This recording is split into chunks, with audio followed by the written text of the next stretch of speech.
The table below summarizes the number of specialty coffee shops for a specific company in a city, in the cities in a particular state. All right, so this is a grouped frequency distribution, and you can see the intervals go from 0 to 9 and 10 to 19 and 20 to 29, etc. Now, in a grouped frequency distribution, we do not know the exact individual data points in the sample. They have been grouped. We're going to calculate the mean of this group frequency distribution. And to do that, we will need an estimate for each interval that we can use in the calculation. Those estimates will be the midpoints. So you can see here I've created a column for the midpoints. Here's the corresponding frequencies, and I've created a column called multiply. When we find the mean, we will have to take the midpoints and multiply it by the frequencies. So let's first calculate the midpoints. I want Excel to do the calculations for me. So I go to the formula bar, type equals, open the parentheses, and I take the lower bound of the interval, which is 0, and add it to the upper bound of the interval, which is 9. Close your parentheses and divide by 2. Click enter. So the midpoint of that interval is 4.5.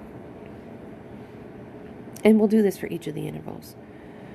We open the parentheses, we take the lower bound, which is 10, we add it to the upper bound, which is 19, close the parentheses, divide by 2. And we'll do one more. Again, take the lower bound, 20, add it to the upper bound, which is 29, close the parentheses, divide by 2, click enter.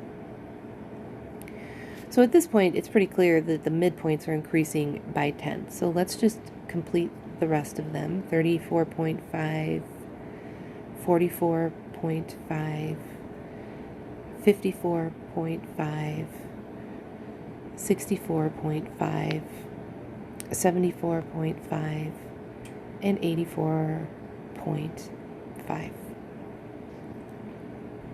Okay.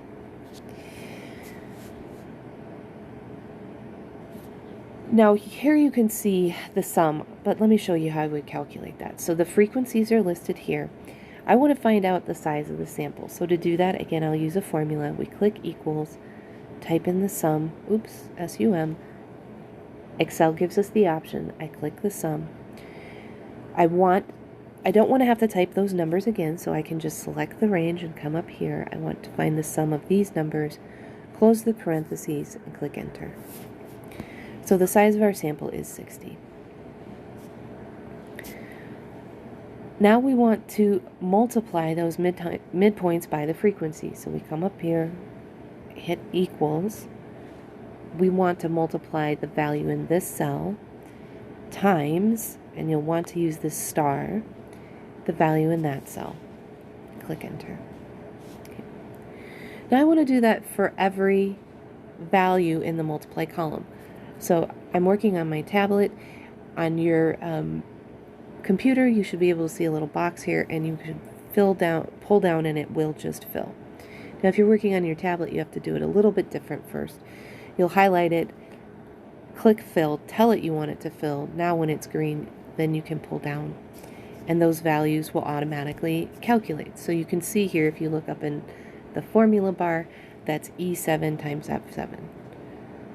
This one then is E8 times F8. Okay. So we're almost finished.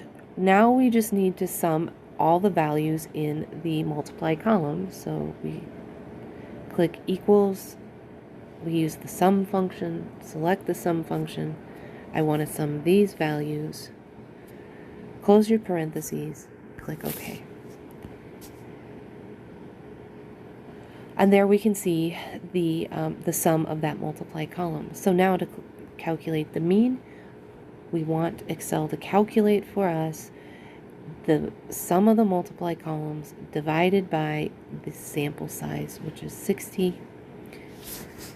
Click OK, and we can see that on average there are 38 of these specialty coffee shops per city.